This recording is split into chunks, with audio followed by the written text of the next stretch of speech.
Eh bien, bonjour à tous, bienvenue sur la chaîne de Cyril Christocentré. Aujourd'hui, j'accueille Arnaud Dumouche. Bonjour Arnaud, comment vas-tu? Bonjour, très bien, tout va bien, tout va bien. Il fait Gloire à soleil, Dieu. grand beau et demain aussi. Oui, c'est vrai. C'est une saison, un automne un peu bizarre en France, hein. Il fait vraiment très chaud, je trouve. Alors, on a une actualité très riche aujourd'hui. On va discuter de beaucoup de choses.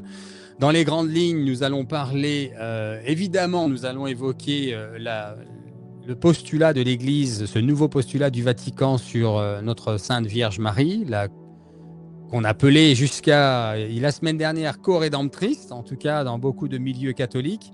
Donc on va en parler évidemment avec Arnaud, il va nous donner son opinion et sa version. Nous allons évoquer différentes actualités à l'Église, dans l'Église catholique, aux États-Unis comme en France, mais je dis les États-Unis parce que il y a une édition d'une Bible pro-LGBT qui vient de sortir, très étonnante. Nous allons revenir sur Fiducia Supplicans. Nous allons parler pas du conclave, mais de la réunion de tous les cardinaux le 6 et le 7 janvier prochain au Vatican. Nous allons évoquer cette histoire de salle de prière musulmane au Vatican, les manifs pro-LGBT au Vatican. Il y a eu des réparations faites par certains monseigneurs aux États-Unis. On va l'évoquer. Tout ça, on va partager aussi du visuel pour vous, les amis, et d'autres choses que je garde sous la main. Je voudrais, on va revenir après, on va faire la prière. Ou plutôt on va commencer par ça. Et dans notre prière, je voudrais qu'on pense au Nigeria, au Sud-Soudan, au Darfour, donc à tous nos frères chrétiens, mais aussi aux Philippines. Alors pas pour les mêmes raisons, bien sûr. Au Nigeria et au Soudan, ils sont massacrés, vraiment. Il y a un génocide en place. Donc on demande au Seigneur de venir les soutenir. Et aux Philippines, eh bien, il y a eu deux typhons l'un derrière l'autre et c'est vraiment une catastrophe, hein. Il y a beaucoup de nos frères chrétiens, mais c'est pas parce qu'ils sont chrétiens, c'est nos frères humains tout simplement. Et donc, on va commencer par une petite prière. Au nom du Père, du Fils et du Saint-Esprit. Amen. Je vous propose de faire un autre Père, un Je vous salue Marie et un Gloire au Père, tous ensemble, en rediffusion, il n'y a aucun souci pour participer. Notre Père qui es aux cieux, que votre nom soit sanctifié, que votre règne arrive, que votre volonté soit faite sur la terre comme au ciel. Donne-nous aujourd'hui notre pain de ce jour. Pardonne-nous nos offenses, comme nous les pardonnons aussi à ceux qui nous ont offensés. Et ne nous laisse pas entrer en tentation, mais délivre-nous du mal. Je vous salue Marie, pleine de grâce, le Seigneur est avec vous. Vous êtes bénie entre toutes les femmes, et Jésus, le fruit de vos entrailles, est béni. Sainte Marie, Mère de Dieu, priez pour nous pauvres pécheurs, maintenant et à l'heure de notre mort. Gloire soit au Père, au Fils et au Saint-Esprit. Comme il était au commencement, maintenant et toujours, et pour les siècles des siècles. Amen. Amen. Au nom du Père, du Fils et du Saint-Esprit. Amen. Merci d'avoir prié, les amis. Alors, avant de commencer l'émission, je vais quand même un peu vous parler de l'actualité de la chaîne et de ce voyage à Medjugorje qui arrive. Donc, j'ai préparé une toute petite vidéo de 2 minutes. On se revoit tout de suite.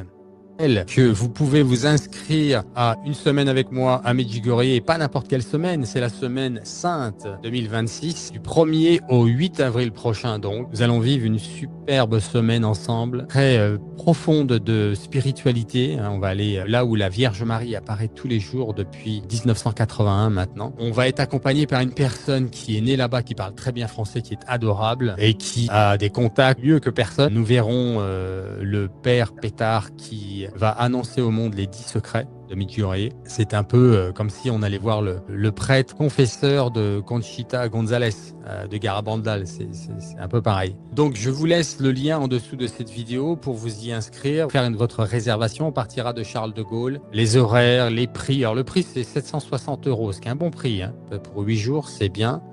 On est bien logé, le repas petit déjeuner, le dîner, sauf le dimanche de Pâques où on aura les 3 repas, puisque tout est fermé à Pâques là-bas, ils respectent vraiment cela.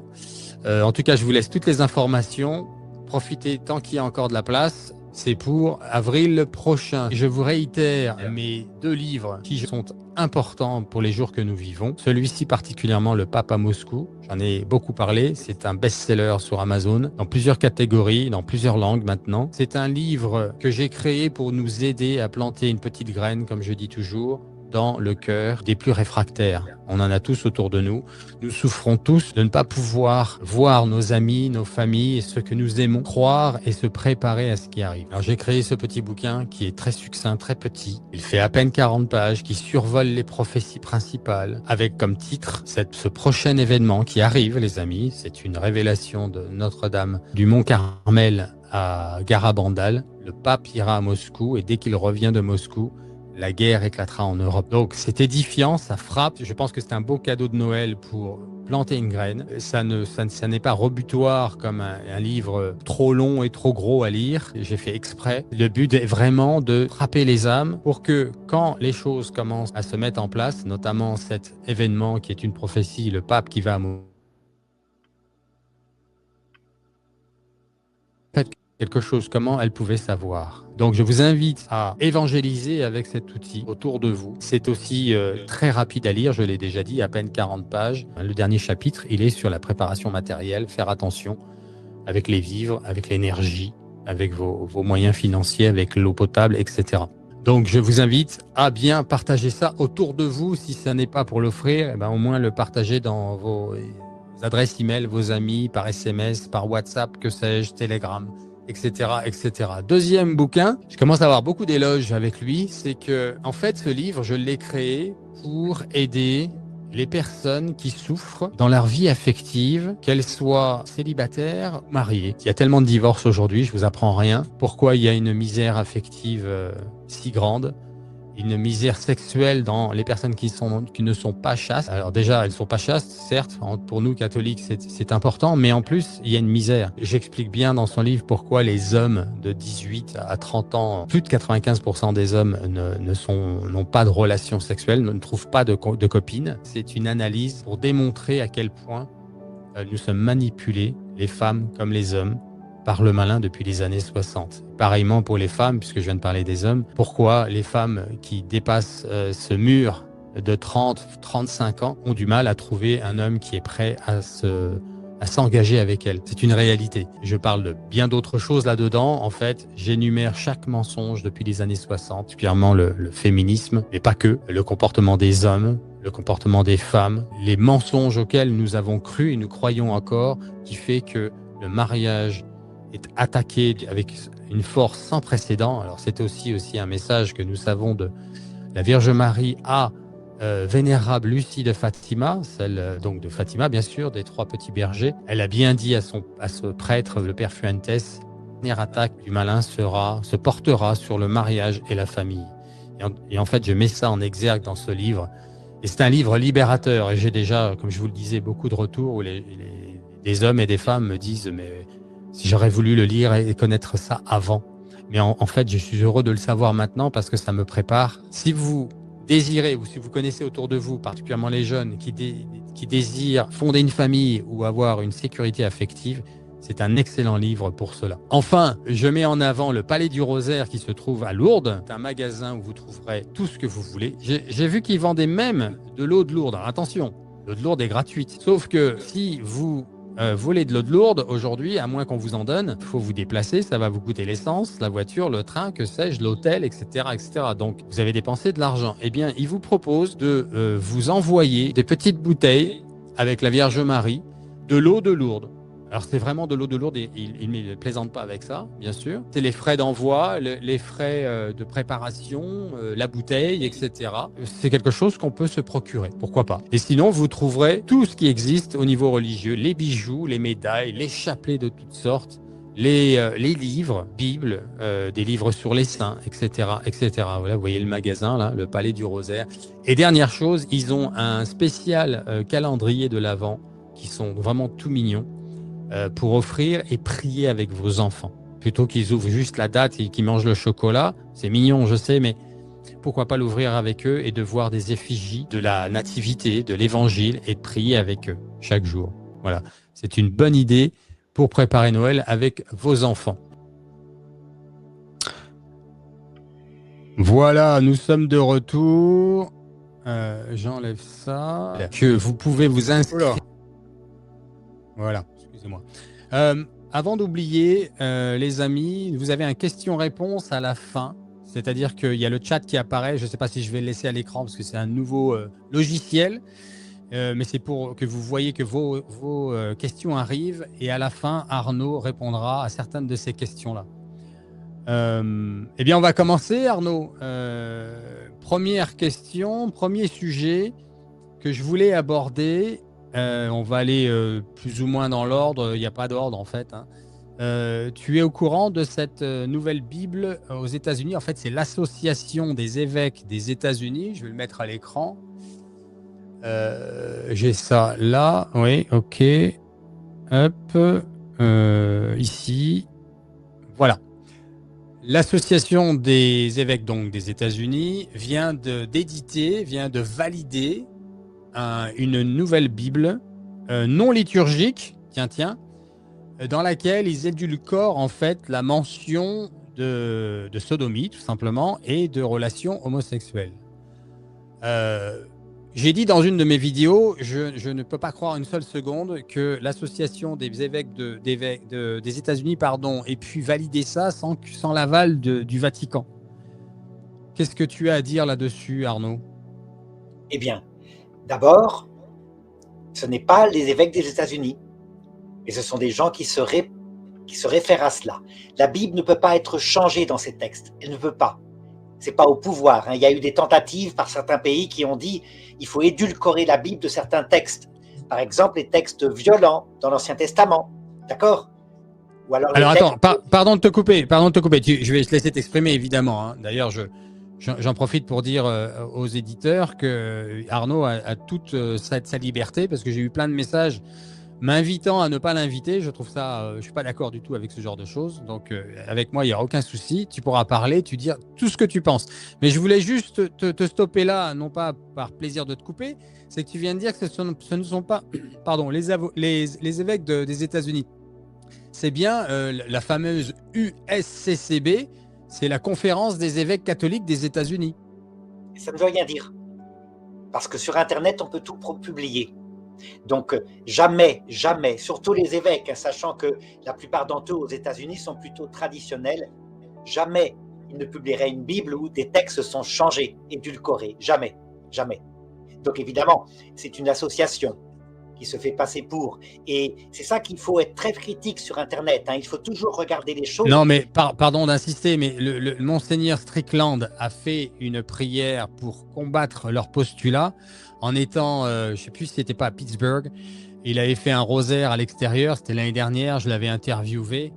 Et il y avait bien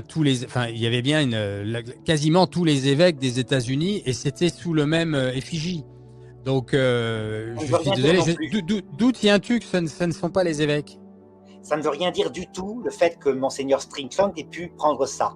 Par exemple, si tu regardes la presse catholique universelle actuellement, il est dit que le Vatican vient de publier un document qui rejette à jamais le titre de corédemptrice. Lis le document directement du Vatican. On va y revenir. On en parlera tout à l'heure de ce sujet-là. Je termine pour te montrer l'exemple. Oui. Lis le document directement, tu verras. Jamais le Vatican ne dit cela. Ça veut dire que actuellement, à cause d'Internet, hein, c'est le problème qui dure depuis des années, mais disons depuis principalement le pape Benoît XVI. Souvent, la presse de gauche publie des choses et la presse de droite, au lieu de droite, je veux dire traditionnelle, hein, de gauche, disons progressiste, au lieu d'aller lire directement les documents tels qu'ils sont, commente la presse de gauche comme si elle donnait la vérité. Et c'est pas comme ça qu'il faut faire. Hein. Donc on en parlera tout à l'heure, je te prendrai l'exemple pour la corédemption, tu verras, c'est très, très clair. La conférence des évêques catholiques des États-Unis est l'organisation qui rassemble les prélats de la hiérarchie catholique aux États-Unis, fondée en 1966 sous le nom de les effigies. Il est composé de tous les membres de la hiérarchie de l'Église catholique aux États-Unis. Et ça, par contre, je me souviens qu'il y avait même le cardinal, j'ai oublié son nom, de New York, là. Et tu l'as, je l'ai à l'écran là, le United States Conference of Catholic Bishops. c'est vraiment une association reconnue où tous les Ah, mais catholiques se pourtant, montrent. chaque pays a une conférence épiscopale, mais ce n'est pas parce qu'un document est publié à l'effigie d'une conférence épiscopale que ce document vient de la conférence épiscopale. Et Oui, c'est mais là que personne. Ça a fait tellement un tollé aux États-Unis et vraiment de deux mouvements, les progressistes et pas les tradis, mais voilà, ceux qui restent dans la tradition, tout simplement. je vais te Les donner, normaux, j'ai envie de dire. pour que tu comprennes, je vais te donner comment il faut fonctionner. Il y a la foi de l'Église avec une doctrine et une pastorale. En ce qui concerne les mouvements LGBT, la foi de l'Église, elle est inchangée. La volonté de Dieu, c'est l'union d'un homme et d'une femme. Dans le mariage, la sexualité n'est valide et vraiment voulue par Dieu que quand il y a une fidélité totale dans le mariage. D'accord? Ça, c'est inchangé. Et puis la pastorale consiste à dire les pécheurs, parce que peu de gens vivent de ça, les pécheurs sont accueillis dans l'Église. Ça ne veut pas dire qu'on accueille le péché, ça veut dire qu'on accueille les personnes. Et évidemment, en ce qui concerne maintenant les gens, les braves gens, c'est-à-dire les gens, ou parfois les évêques même, hein, individuellement, il peut y avoir un glissement entre les deux, un manque de netteté. Ça veut dire qu'au prétexte qu'on accueille les personnes homosexuelles, ça a été très fort à l'époque du pape François, certains ont dit, bah ça y est, le pape François est pour l'homosexualité. Jamais. C'est pas ce que le pape François a dit, jamais.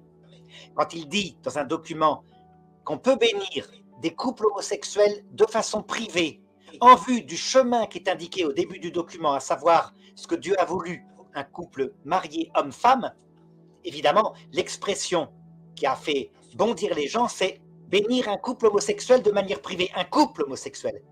C'est vrai, l'expression était maladroite, il aurait mieux fallu marquer bénir le chemin de ces homosexuels pour Mais qu'ils tendent. es-tu à ce point, pardon de le dire comme ça, et c'est pas une insulte de ma part, es-tu à ce point naïf de penser qu'ils n'ont pas pensé, qu'ils n'ont pas fait exprès? Non, ça veut dire qu'au cours de l'histoire de l'Église, je la connais bien l'histoire de l'Église, il n'y a pas d'infaillibilité dans l'expression. Il peut y avoir des erreurs d'expression, des maladresses pastorales. Non, mais Par contre, ce niveau-là, ce niveau-là, il n'y a pas d'erreur. C'est bien réfléchi. La langue est tournée 7 fois dans leur bouche. Ils savent très bien ce qu'ils disent, surtout quand tu vois le profil du cardinal Fernandez et son passé, c'est tout ce qu'il a écrit avant. Il savait très bien que ce qu'il a écrit avec. Tu fais une mention de la fiducia supplicans là. je vais te prouver que non. Je vais te prouver que non. Regarde, par exemple, au début de l'Église, Concile d'Éphèse, 441, Alors et je te laisse développer, mais la phrase hein, pour nos auditeurs. On peut comprendre la 441, possibilité, on peut comprendre la possibilité de bénir les couples en situation régulière et les couples de même sexe, pardon. C'est bien les couples. Là, il n'y a pas d'ambiguïté. Il y a une erreur oui, d'évangile, là, tout simplement, en fait. ça veut dire que sur tout le passage, la totalité de la lettre, qui est très claire, où au début, regarde, sur tout un paragraphe, la volonté de Dieu est exprimée, le couple homme-femme, la fidélité dans le mariage, les conditions, etc. Et puis, évidemment, cette phrase-là, là, qui est maladroite, ce petit phrase, c'est-à-dire 3 mots, c'est uniquement ce qui a retenu les choses. Mais c'est pas Mais bien nouveau, sûr, mais il le savait très bien que les gens allaient retenir que ça. Encore, c'est pas pardon nouveau, de répéter, c'est naïf de penser qu'ils n'ont pas fait exprès. Oh, pardon, je l'avais pas vu, j'aurais pas dû. Non, faut pas Cyril, penser comme ça, c'est pas possible. Cyril, c'est pas nouveau. Par exemple, au Oui, concile mais c'est d'Éphèse, volontaire. À qui profite le crime, comme je dis? non, Cyril, Il y a quelque chose, il y a un agenda derrière, il y a une volonté. non, Cyril, pas forcément. Il peut y avoir des maladresses. Concile C'est ton d'Éphèse, opinion. ben, je vais te le raconter, je vais te le prouver. Je Concile t'écoute. d'Éphèse, donc au 5e siècle, il est proclamé que Marie est mère de Dieu. Le but de Saint Cyril d'Alexandrie, c'est de dire que Jésus est Dieu, que Marie a donc accouché d'une personne qui est Dieu fait homme. D'accord? Eh bien, ça fait 1600 ans que c'est la polémique totale à cause de l'expression. Parce que les gens disent, vous auriez dû utiliser mère de Dieu dans sa naissance sur la terre. L'expression un tel fait que beaucoup croient que Marie est une déesse qui a existé avant Dieu, puisque pour être mère de Dieu dans son éternité, il faut exister avant Dieu. Donc voilà, expression maladroite qui fait que le document qui vient de sortir au niveau du Vatican, le cardinal Fernandez dit, c'est signé par le pape Léon XIV, il faut travailler l'expression au point de vue théologique, l'expression de corédemptrice, sinon on retombera dans les mêmes polémiques. Il faut la travailler au plan théologique, elle n'est pas mûre théologiquement. Voilà ce qu'il dit très précisément. Et c'est vrai, ça veut dire que la maladresse, on la connaît. Donc, effectivement, nous, on a beau dire aux protestants, mais non, Marie n'est pas mère de Dieu dans son éternité, elle est mère de Dieu dans sa naissance terrestre. Oui, mais Arnaud, tu n'es pas sans savoir, tu es un homme d'expérience, tu n'es pas sans savoir qu'il y a quand même des agendas, il y a des mouvements, il y a des spiritualités, il y a des groupes de personnes dans le Vatican. Tu as les modernistes, tu as ceux qui veulent balancer et retourner la table. Il y a ce genre de choses comme toute association humaine. Ça, c'est de l'humain. D'accord. Comme par hasard, c'est Victor Manuel Cardinal Fernandez qui est à ce poste-là. Encore une fois, quand on voit son passé, je parle des ouvrages qu'il a écrits sur la sensualité, la sexualité, des choses qu'on n'attend pas du tout d'une personne de ce niveau. Je ne vois pas l'intérêt. Je pourrais lui en apprendre, moi, sur la sensualité, la sexualité, à le faire rougir ou même à le faire vomir. Tu vois. Donc, ce n'est pas son poste à lui. Il n'a pas à parler de ça. Deuxièmement, comme par hasard, ils attaquent pour la deuxième fois la Vierge Marie. Dans le premier jet, ça a été la disposition des apparitions mariales. Il y a plus possibilité de reconnaître une apparition mariale. Au mieux, on n'est pas contre. Voilà, c'est je ne sais plus comment on appelle, le Nil. Tu te souviens, tu connais bien ces mots-là, toi, le Nil. Ouais. Voilà. Bon, juste pour finir, ma pensée là, c'est que on voit très bien qu'il y a une attaque sur la femme qui écrase la tête du serpent et qu'on est à la fin des temps. Donc on voit très bien que le malin est entré dans l'église, la fumée de Satan est là, comme a dit Paul VI, Saint Paul VI, je crois que c'est d'ailleurs, et que il y a un mouvement, il y a une énergie négative, sombre. Il y a tellement d'autres choses à dire de la part de la tête. Il y a tellement de belles choses à dire. D'ailleurs, pardon, parce que je dois le dire, c'est très... Oui, non, mais tu vas me répondre, mais je t'avais laissé parler, mais je veux juste dire ça. On a compris ce que j'étais en train de dire, là, je n'ai pas besoin de développer. Mais je voudrais dire par rapport à l'homosexualité, c'est très important ce que je veux dire. C'est un mouchoir qui les agite. N'allez pas croire, s'il y a des homosexuels qui regardent l'émission, là, n'allez pas croire que l'Église, en tout cas la véritable tradition, l'Église attaque les homosexuels. Non. L'Église, Jésus donc, est venu pour nous arracher au péché. Tous les péchés. L'homosexualité en est un comme un autre. Il y a des degrés de gravité dans certains péchés, oui. Mais moi, je sais très bien que... Enfin, il y a beaucoup de péchés qui vous empêchent d'aller au paradis. Et donc, après, les degrés, on s'en fout. Le principal, c'est d'être avec le Seigneur et de recevoir cette grâce qu'il nous donne. Donc, pointer du doigt les homosexuels alors qu'il y a tellement de fornicateurs aujourd'hui. J'ai été un grand fornicateur devant l'Éternel, donc je ne suis pas en train de les juger, je suis en train de dire la vérité révélée du Seigneur. Il est venu pour nous sauver. Il est venu pour nous, en nous aimant, et parce qu'il nous aime, pas seulement pour nous aimer, il nous aime toujours, là, maintenant. Il est venu nous donner le don de sa vie, et nous ne sommes plus esclaves du péché, que ce soit le mensonge, le vol, la fornication, l'impureté, de toutes sortes, dont l'homosexualité. Mais comme et je finirai là-dessus, après je te laisse répondre, comme le monde a tellement pris de dessus sur l'Église aujourd'hui, sur l'Évangile, donc toutes les mœurs sont mélangées et on ne regarde plus, on ne s'affaire plus au fait que les gens vivent en concubinage, qu'ils vivent dans le péché, qu'ils ont des relations sexuelles en dehors du mariage. C'est aussi grave que l'homosexualité. C'est un péché mortel. Et donc, le fait de focaliser sur les homosexuels, c'est fait pour diviser. Et ce que fait l'Église là, en tout cas certaines personnes dans l'Église, c'est de la division, c'est tout. Et on tombe dans le piège. Donc moi, j'en parle là, ok, j'évoque les choses, l'actualité sur l'homosexualité, mais c'est seulement parce qu'ils agitent ce chiffon-là. N'allez pas croire, mes frères homosexuels. Tu es trop long, Thierry. Tu es trop long. Oui. Mais j'ai fini. Bon. Je vais te dire, l'attitude qu'il faut avoir par rapport à l'Église, le pape Benoît XVI nous l'a demandé, c'est pas du tout celle que tu as. Pas du tout. L'Église, quand tu connais son histoire, il y a eu des papes qui ont été tueurs, qui ont été horribles, des papes assassins, des papes pervertis, qui ont provoqué parfois même, sans le vouloir, des schismes. Mais tu dois savoir qu'il y a deux choses par rapport au rôle des papes et des successeurs de Pierre. Premièrement, quand ils définissent une doctrine universelle. Et là, le pape Benoît XVI te le dit, il le disait. une foi, un acte de foi absolu. Quand un pape définit une doctrine universelle, c'est une doctrine du style, celle que je t'ai indiquée sur l'homosexualité, à savoir que ce n'est pas la volonté de Dieu. Voilà, c'est au début du document en question. D'accord ? Deuxièmement, les documents pastoraux, ça veut dire quand le pape se mêle de politique, ou alors quand il prend une décision très concrète sur quelque chose de passager, quelque chose lié à telle époque. Alors, voilà ce que dit le pape Benoît XVI. Dans ces cas-là, ton attitude première va être de chercher à comprendre l'intention du pape. La comprendre. Et après, dans un second temps, tu critiques. Mais critique pour construire, pas pour détruire. Donc quand a priori tu dis, à propos de l'homosexualité et du Vatican, c'est que c'est noyauté de l'intérieur. Je pense par des francs-maçons, puis par des homosexuels. C'est pas du tout ce que le pape a voulu faire. C'est pas ça. C'est que le pape a voulu montrer que d'abord, l'homosexualité, elle est diverse.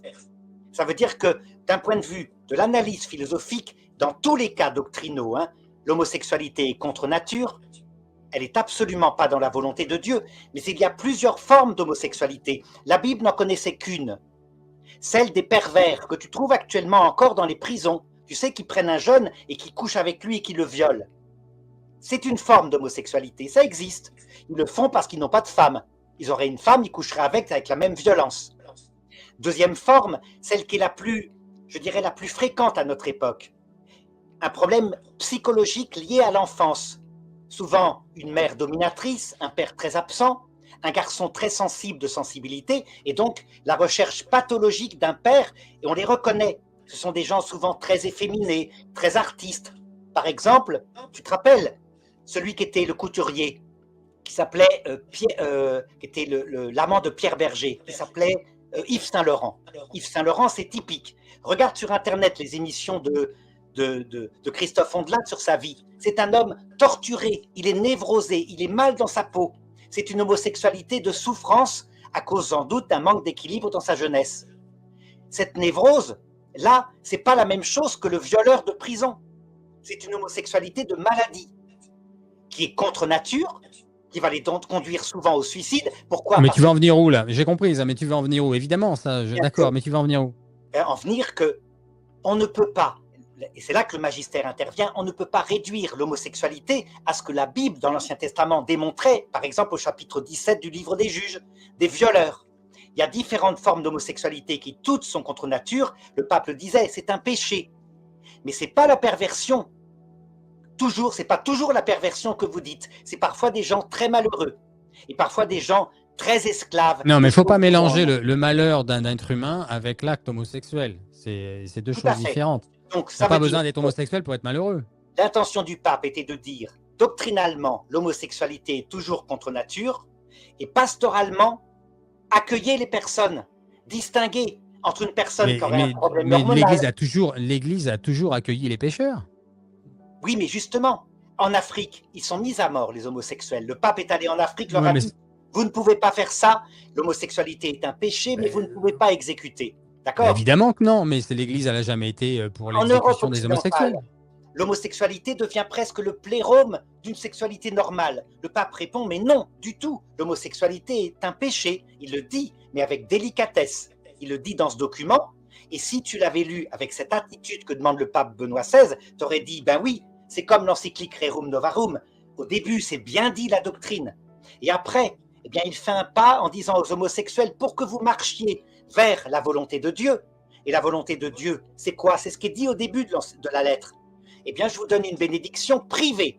Privée, ça veut dire qu'il jamais ne ressemblera... Mais il n'a pas à rentrer là-dedans. Pardon, Arnaud, je ne veux pas te couper, je te laisse la parole, mais il n'a pas à rentrer là-dedans. Tu n'as pas à bénir le péché. Alors, tu vas me dire, il bénit pas le péché, il bénit les hommes. Mais à partir du moment... Ton attitude à toi, Cyril, va être de chercher positivement ce que le pape a voulu dire. Il n'a jamais dit de bénir le péché, il a béni des personnes. C'est quand même pas difficile de reprendre tout simplement ce que le Seigneur nous a donné. C'est-à-dire, je vous aime. Je vous libère du péché. Vous n'êtes plus esclave du péché. Prenez votre croix avec moi. Alors justement, suivez-moi. Je te réponds à donc, ça. Moi, si je suis capable de le faire, moi, c'est que par la grâce de Dieu d'abord. Attends, laisse-moi parler. On va s'écouter. Attends, Arnaud, s'il te plaît. Le Seigneur ne nous libère pas tout de suite de tous les péchés. Le pape François, Attends Arnaud, s'il te plaît. Laisse-moi juste aller au bout. Laisse-moi juste aller au bout. Je termine ça, moi-même. Le Seigneur, le pape François, sa grâce, qu'il faut regarder positivement, c'est qu'il a dit, mes prédécesseurs vous ont donné la doctrine. La doctrine, vous la connaissez, elle est inchangée. Je vais vous donner la pastorale.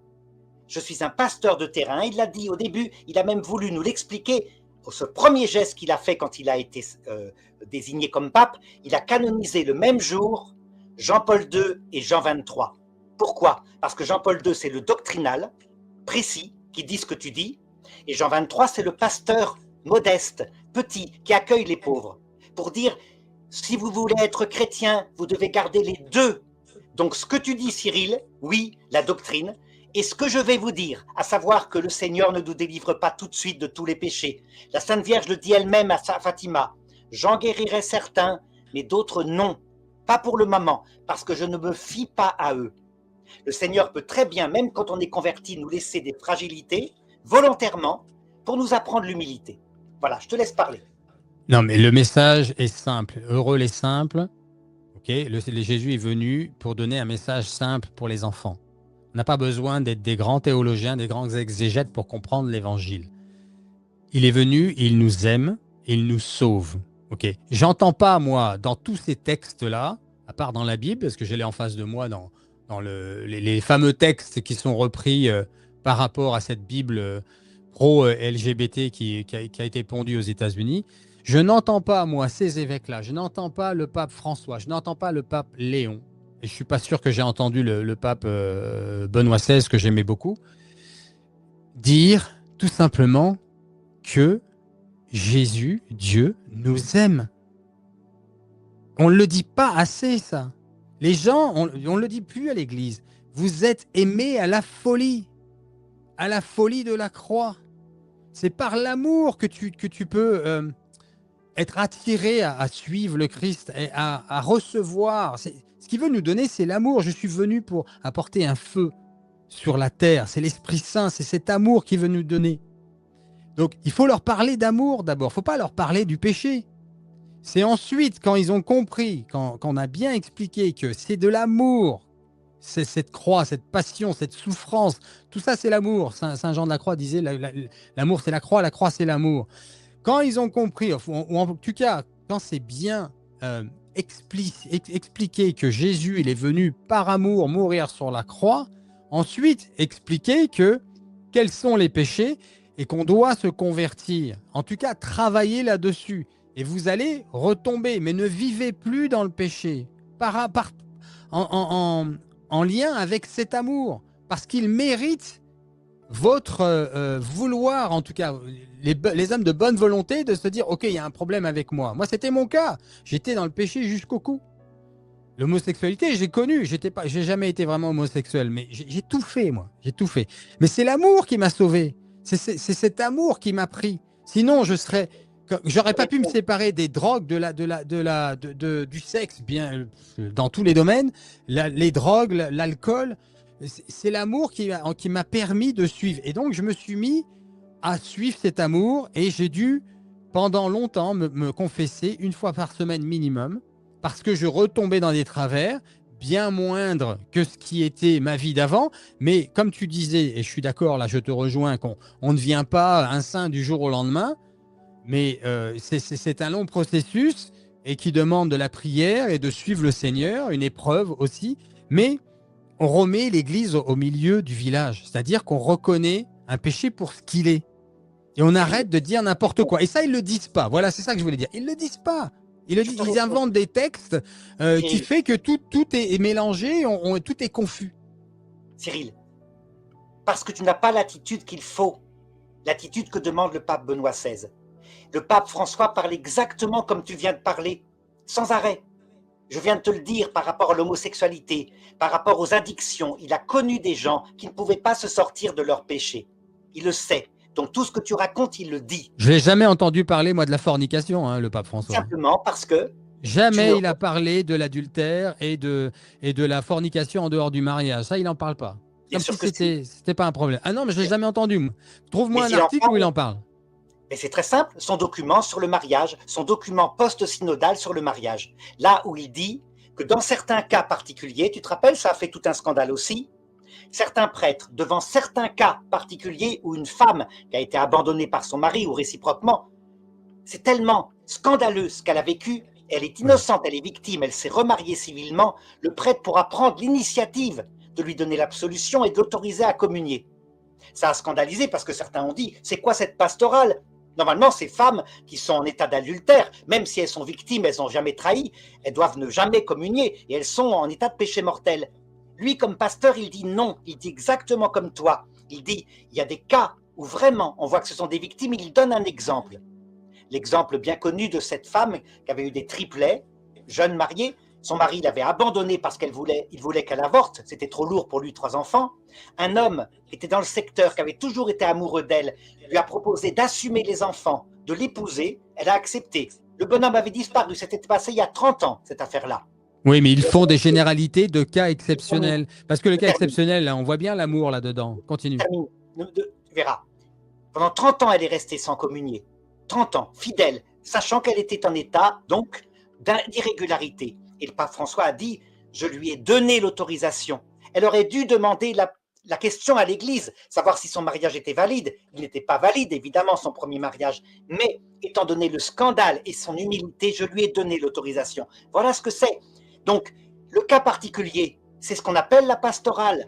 Ça veut dire que la doctrine universelle qu'a donnée, par exemple, le pape Jean-Paul II, dans sa lettre apostolique sur le mariage, il dit bien, nous devons absolument, comme théologiens, distinguer le cas de quelqu'un qui a trompé quelqu'un qui lui était fidèle et qui a péché gravement, et le cas de la personne qui, ayant été trompée, s'est parfois remariée, par exemple, pour que les enfants aient un père.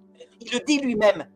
Donc simplement, tu dois, toi, avec ton cœur, positivement, chercher à mettre en valeur, pas détruire, pas être systématiquement dans la destruction du magistère de l'Église. Sinon, ça ne va rien produire. Je suis dans une attitude inverse, et c'est sans doute pour cela que certains m'ont dit de ne pas venir sur ton site, parce qu'ils savaient très bien que je dirais ce que je dis. Que Cyril, toi, tu dois changer d'attitude par rapport à l'Église, faire l'attitude du pape Benoît XVI. Écoute, tu vois la manifestation LGBT qu'il y a eu au Vatican là, il y a quelques jours, il y a quelques semaines, je ne sais plus, ça a même pas un mois. D'ailleurs, ça a engendré une prière de réparation de la part de certains prélats qui avaient préparé ça. Nous avons à l'écran, là, c'est Schneider, Marianne Eleganti. Le troisième, je ne le connais pas, je crois, si je ne me trompe pas. D'ailleurs, je dois avoir un document un peu plus haut. Excusez-moi, les amis. Là, ils sont en prière. Il y avait aussi le cardinal Schneider avec eux. Voilà, c'est ça. Monseigneur. Monseigneur, merci, pardon. Oui, excusez-moi, oui, je fais des erreurs. Alors, les évêques, voilà. Les évêques en Suisse, dont un Suisse pris pour la réparation après un pèlerinage LGBT au Vatican. Le problème avec ce qui est fait et le postulat du magistère actuel, c'est qu'ils ne sont pas assez explicites sur le fait. J'ai l'impression qu'on n'aime pas les homosexuels, en fait, dans l'Église. Ce magistère-là, j'ai l'impression qu'ils ne veulent pas qu'ils aillent au paradis. Mais non, comme s'ils avaient. Encore une fois, je vais te donner l'explication. Donc, ils sont venus vraiment selon l'idéologie LGBT. C'était vraiment une association LGBT. Ils pensaient que le pape François serait avec eux. C'est pas vrai. Le pape François n'était pas avec cette idéologie. Il a maintenu, le pape François, qu'il ne fallait pas ordonner les personnes qui étaient soit militantes homosexuelles, soit gravement et profondément homosexuelles, parce que, comme le disait le pape Benoît XVI, on a 80% des abus sexuels qui sont dus sur des petits garçons, qui sont dus à des prêtres à tendance homosexuelle. Donc il a maintenu, le pape François, ça. Mais il a fait avec une pastorale qui, elle, n'est pas infaillible, qui est prudentielle. Et le pape Léon XIV, de la même façon. Donc quand ce groupe revendiquant a passé la porte sainte au Vatican, qu'est-ce qu'a fait le pape Léon XIV? Il s'est contenté de se taire, de ne pas signaler leur présence, d'être silencieux, et ça parlait. C'est une pastorale. C'est une pastorale discutable, mais c'est une pastorale discrète, et ils ont bien compris. Ils étaient furieux, ils ont dit « il ne nous aime pas, il nous a rejetés ». Pas du tout.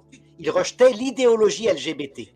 Et du coup, Après, quand ces 4 évêques ont décidé de faire une cérémonie de réparation, c'est une autre pastorale que l'Église respecte, puisque la pastorale, c'est prudentiel, c'est une attitude. Je vais te donner un exemple de pastorale que je n'ai pas apprécié chez le pape François, pour te montrer que je ne suis pas papolâtre. Quand, par exemple, lui, par amour, justement, pour accueillir tout le monde et donner une chance à tout le monde de se convertir, disait qu'il fallait que le président des Amériques, Biden, et sa vice-premier ministre, sa vice-présidente, puissent communier, alors que ils se revendiquaient comme étant catholiques et étant pro-avortement. Je pense que là, le pape François aurait dû dire non, ils sont des hommes politiques, ils sont militants, ils ne peuvent pas communier à la messe. Là, mais c'est quand même pas. Je termine juste pour te dire, c'est une critique positive dans le sens que les papes ne sont pas infaillibles. Au niveau pastoral, il n'y a pas de protection. Et donc, tu peux très bien dire, là, je ne suis pas tout à fait d'accord. Mais d'abord, tu as remarqué ce que j'ai fait. J'ai essayé de comprendre ce que le pape François voulait faire. Il voulait ouvrir la porte même à eux. C'est tout. Et à partir de là, tu n'es pas méchant avec l'Église. Tu es positif, tu es constructif. Ok, mais tu m'enlèveras pas de la bouche que c'est quand même pas difficile de dire au peuple, à l'humanité, que elle est aimée et que le péché la tue. Voilà, le péché tue, c'est le cancer, le péché. Comme quand t'aimes tes enfants, tu soignes tes enfants. Et donc là, le problème, c'est que on est trop tolérant avec quelque chose où il faut être intolérant. Non pas l'homme, non pas la personne, pas le pécheur, mais le péché. Bien pointer du doigt où est le problème. Le problème, c'est pas que tu es homosexuel. Le problème, c'est pas que tu es fornicateur. Parce que tu es dans le péché originel comme nous tous. On est tous des enfoirés. Devant Dieu, on est tous salis par ce péché originel. La source, qu'est-ce qui s'est passé exactement? On ne va pas rentrer là-dedans, je serais incapable de prouver quoi que ce soit. Mais tout le monde est conscient que le mal que tu ne veux pas faire, tu le fais. Le bien que tu veux faire, tu ne le fais pas. Surtout si tu essayes vraiment d'être parfait dans ce domaine, hein, j'entends. Bien sûr que tu fais du bien, bien sûr qu'il y a des mots que tu ne fais pas et tu sais te contrôler. Mais au fond de nous, il y a un mal. On l'a tous, on est tous pécheurs. Voilà. Mais on est sauvé, on n'est plus esclave de ce problème-là grâce à la croix. C'est-à-dire qu'il suffit d'appeler Jésus au moment où tu es tenté, et si tu le fais sérieusement, tu vas être sauvé. Tu seras toujours tenté. Le problème, on est toujours incarné et la mort existe toujours. Il n'a pas enlevé ça, le Seigneur. Moi, je vois la différence. Avant, je tombais dans mon péché. J'ai été addict à la fornication, à la pornographie pendant des années. Alors que je suis devenu catholique, je tombais encore là-dedans au départ parce que je n'avais pas compris que souffrir était une chose belle et qui pouvait être à la fois joyeuse et paisible. Il m'a fallu grandir dans la foi pour comprendre que la tentation n'allait pas s'arrêter vraiment. En tout cas, pas de la manière à Sainte Faustine où elle a vécu cette fameuse ceinture de chasteté qu'on voudrait tous avoir. Mais la plupart d'entre nous, ce n'est pas le cas. Mais il y a quelque chose à comprendre, c'est que cet amour, c'est une relation d'amour.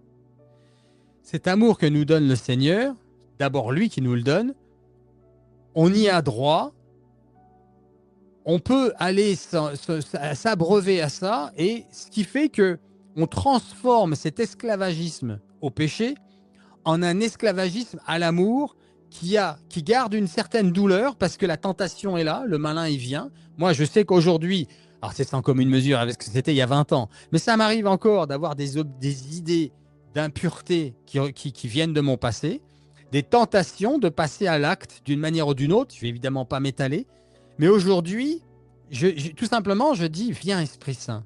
Ou alors, je vous salue Marie, pleine de grâce, ou les deux. Et je passe à autre chose, et ça part, et ça revient, et ça repart. Attends, je vais juste finir, j'ai fini. Mais là où je veux en venir, c'est que le magistère, ce qu'il ne fait pas, c'est, je réitère, il ne dit pas assez à nos frères homosexuels, c'est pour ça que j'ai l'impression qu'on se moque d'eux, qu'ils sont aimés, et qu'ils n'ont plus à vivre dans le péché, puisque Jésus a tout racheté, et que le péché les tue. Ils doivent savoir ça. S'ils entrent dans la mort sans s'être convertis, sans cette repentance, repentez-vous et croyez à la bonne nouvelle, dit le Seigneur. Ils vont dans la mort éternelle. Voilà ce que ne dit pas assez le magistère. C'est pourtant simple. Un gamin de 12 ans peut le faire. Mais ce que tu dis n'est pas vrai. Vraiment, je le dis. Comment ça? C'est pas, Jésus n'a pas dit repentez-vous et croyez à la bonne nouvelle? Mais c'est pas ça. Ce que tu dis à C'est quoi savoir alors? C'est quoi repentez-vous et croyez à la bonne nouvelle? C'est quoi exactement? ce que tu dis à savoir que ces personnes-là, il suffit qu'elles se repentent et qu'elles croient Non à mais la bonne restons nouvelle. dans le simple. Repentez-vous et croyez à la bonne nouvelle. Qu'est-ce qu'il a voulu dire Jésus? C'est le début de l'évangile. Mais il n'y a pas de problème pour ça. C'est la Non, suite. c'est quoi, Arnaud? Qu'est-ce que ça veut dire repentez-vous? Non, je t'explique. Laisse-moi répondre. Voilà. Au début d'une conversion, Sainte Thérèse d'Avila le démontre. Elle le montre. Au début d'une conversion, dans la 4e demeure, quand tu es pris tout d'un coup par l'Esprit Saint, une conversion radicale avec la venue de l'Esprit Saint, pendant quelques mois, quelques années parfois, toutes les tentations, l'alcoolisme, la luxure vont disparaître. Et le Seigneur, en fait, c'est simplement parce que tu es pris par une grâce sensible, brûlante, qu'il te donne exprès pour t'attacher à lui à jamais. Puis, au bout de quelque temps, arrive ce qu'il appelle la nuit des sens. Ça veut dire qu'il retire sa présence. En général, les tentations reviennent, toutes celles que tu avais avant. Ça veut dire que celui qui, n'ayant plus la présence de Dieu, s'ennuyant un peu à la messe, était par exemple adepte du hashish, va être tenté de retomber. L'alcoolisme, c'est encore pire. La luxure, n'en parlons pas. Pourquoi? Pourquoi il fait ça? Parce que de cette façon-là, la personne va découvrir qu'elle est pauvre, qu'elle ne peut rien faire sans lui. Le problème n'est pas tellement le péché là où elle tombe. Le problème, c'est le risque d'orgueil. Ça veut dire que, ayant réussi, pour ceux qui ont réussi vraiment, ça arrive, hein, il y a quelques moines comme ça qui arrivent vraiment, d'un coup après leur conversion, à ne plus jamais pécher dans ce qu'on appelle les pulsions charnelles, qui sont l'argent, le plaisir égoïste et la gloire, la vanité. Eh bien, ils tombent parfois dans un péché pire qui s'appelle l'orgueil, la certitude que eux, ils ont raison, eux, ils ont compris le message. Alors le Seigneur, dans ce cas-là, il les livre à eux-mêmes. Il peut y avoir des chutes visibles, charnelles, de manière à ce qu'ils soient modestes et qu'ils entrent dans cette attitude que le pape François expliquait sans arrêt, attitude de modestie par rapport à soi-même. On ne peut pas savoir quel est son état par rapport au Seigneur. Alors, pour t'expliquer, prends la prostituée dans l'évangile, Marie-Madeleine qui avait 7 démons. Quand Jésus dit, enfin elle n'est pas prostituée, elle est plutôt femme adultère. Quand il dit par rapport à des prêtres, elle vous devance dans le royaume des cieux. Pourquoi? Parce qu'elle, elle sait qu'elle est misérable. Donc le grand combat spirituel dont parlaient les moines au début de l'Église, le combat contre l'orgueil, elle l'a battu, elle l'a vécu, parce qu'elle est tombée lourdement. Tandis qu'il peut arriver que des prêtres parfaits, maîtres d'eux-mêmes, j'en ai rencontré quelques-uns, qui avaient une chasteté complète, alors ils y arrivaient. Ils étaient d'un orgueil, d'une suffisance incroyable. Non, mais on est d'accord, là, on est d'accord. Mais oui, mais voilà, le pape François, qui est pasteur, va donc dire, d'abord, au point de vue doctrinal, vous devez distinguer péché et péché. Il y a des péchés moins graves, des péchés plus graves. Le seul péché qui conduit en enfer, c'est le péché contre l'Esprit Saint. Ça veut dire, lui, les personnes refusent obstinément, jusque face au Christ, le repentir. Ils méprisent le Christ. Il n'y a plus de faiblesse, il n'y a plus d'ignorance. La plupart des péchés où nous sommes actuellement sont des péchés mortels qu'on appelle contre le Père, c'est-à-dire des péchés de faiblesse. Par exemple, un addict des écrans, des sites pornographiques, c'est évident que c'est des péchés de faiblesse. Le problème, c'est quand un homosexuel LGBT vient au Vatican pour revendiquer ça comme étant la vérité et pour supprimer la doctrine de l'Église. On les a aidés. Non, pas du tout. Le pape François ne les a pas aidés, mais il a pris une attitude pastorale. Mais regarde l'Allemagne, il y a tellement de confusion. Alors que, je répète, moi, c'est tellement simple d'expliquer aux gens, stop, non, le péché n'est pas admis dans le ciel. Pourquoi?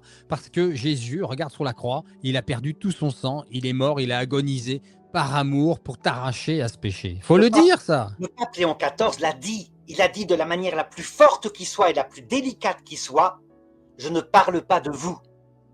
Et ils ont compris. Le pape François était habitué. Reviens sur cette phrase. À quel moment il a dit ça? Non, il n'a pas dit. Il n'a pas C'est quoi le contexte? C'est quoi le contexte là? Le contexte, c'est que ce groupe LGBT passe la porte sainte au Vatican pour l'année de l'Espérance, avec des bannières et des drapeaux arc-en-ciel. Okay. Le pape François avait l'habitude, par gentillesse, d'accueillir tout le monde, de dire un petit mot au mercredi, tu sais, à l'Angélus du mercredi. le pape Léon XV, Léon XVI n'a parlé de rien. Ils ont été en colère, mais la chose était délicate. Qu'est-ce qu'il voulait dire par là? Oui, d'accord, ok. Je termine. Hein. Si tu avais été comme ça, dans l'aspect positif, pour chercher ce qu'il a voulu dire, tu aurais compris. Il leur disait, vous n'êtes pas venus en tant qu'homme pécheur chercher la grâce, vous êtes venus en tant que revendicateur et militant LGBT. Je ne parlerai pas de vous. C'est très bien, c'est délicat, et tout est dit. Je suis d'accord. N'empêche que le problème de fiducia supplicans, ça a développé un lâcher-prise sur le péché, particulièrement homosexuel, mais pas que.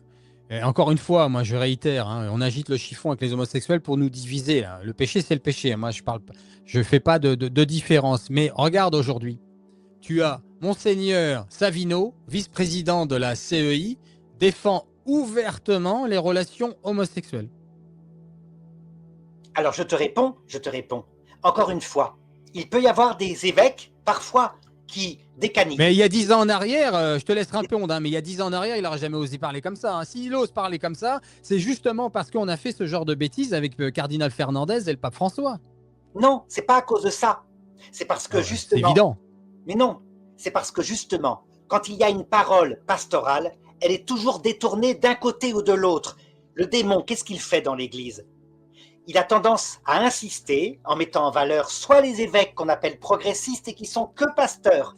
Par exemple, rappelle-toi, tu te rappelles cet évêque qui avait été chassé par le pape Jean-Paul II. Il l'avait retiré de son évêché, un évêque français, Monseigneur Gaillot. Monseigneur Gaillot était tellement miséricordieux. C'est à 68 ans, il est mort maintenant, donc je ne dis pas du mal de lui, hein, mais tellement miséricordieux que tout se valait. Vous êtes homosexuel, le Seigneur est miséricordieux. Quand on exalte l'amour contre la vérité... Il est miséricordieux, mais il est saint.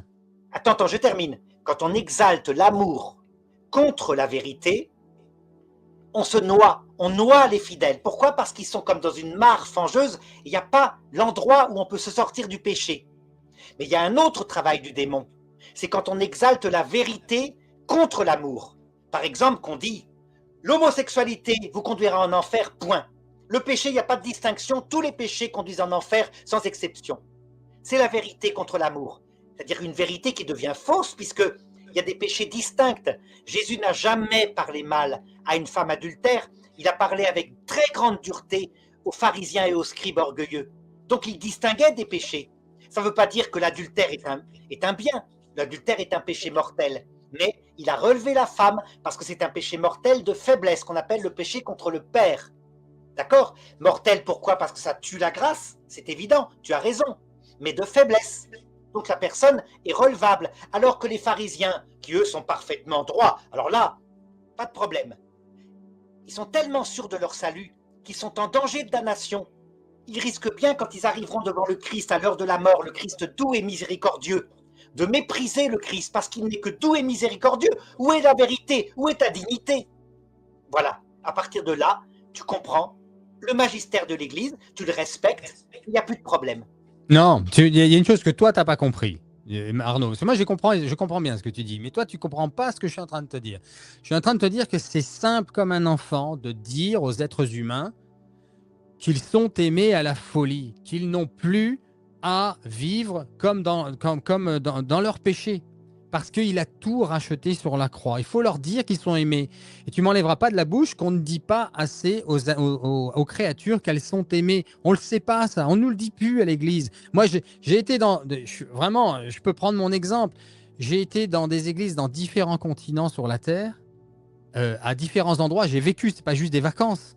Et je peux te dire que ce soit en Amérique du Sud, aux États-Unis, en Angleterre, en Europe, en Suède, ici en France, partout en France du Sud, l'Est et l'Ouest, très rares sont les paroisses où les prêtres parlent d'amour.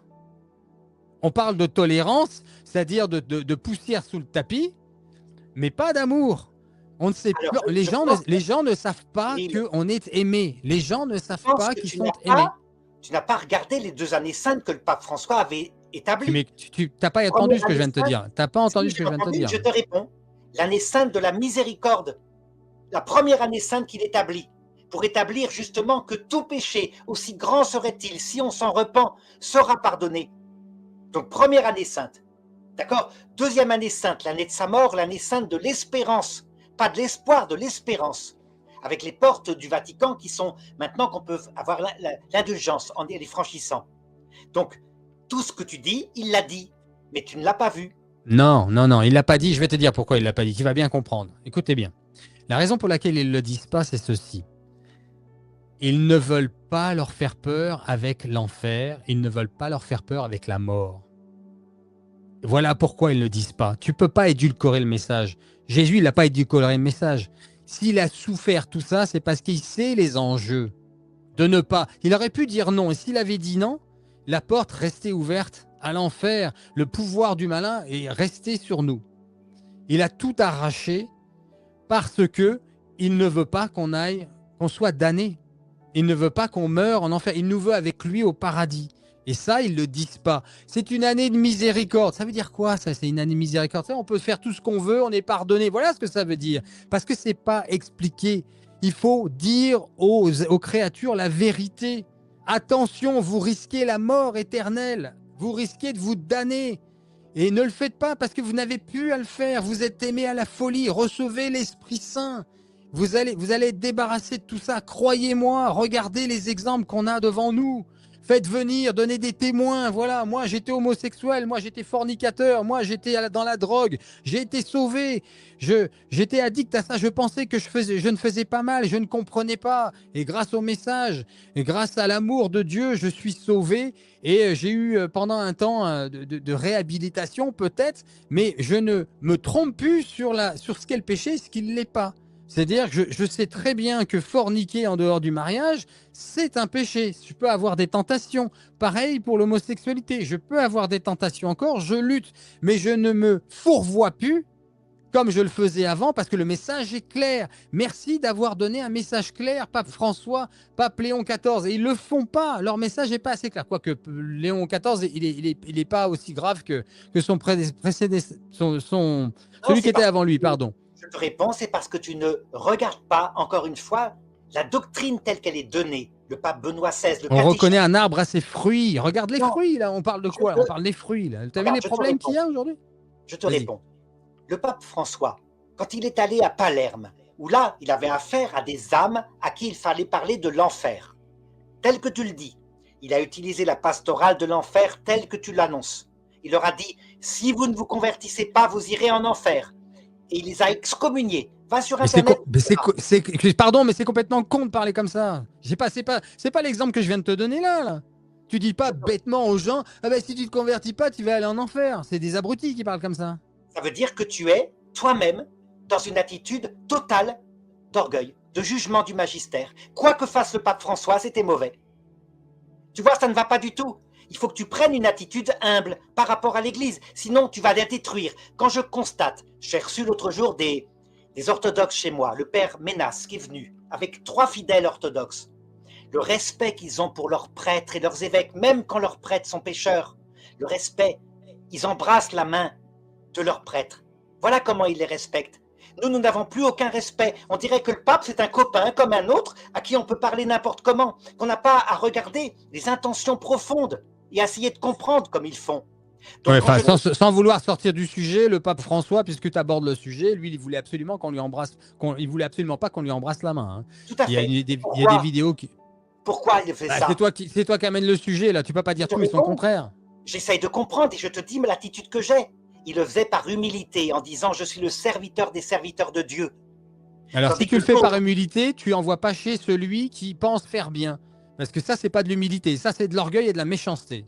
Parce que si tu regardes bien les vidéos, il les envoie balader et limite, il lui met une gifle. Hein. Lui dit non, mais tu ne touches pas la main. Et ça, tu vois bien qu'il est énervé, ça déborde de lui, cette colère, cette méchanceté. Comment il a frappé cette dame sur la place Saint-Pierre qui a voulu... Alors, elle a fait une bêtise de lui tirer le bras. Ça, il a raison. OK.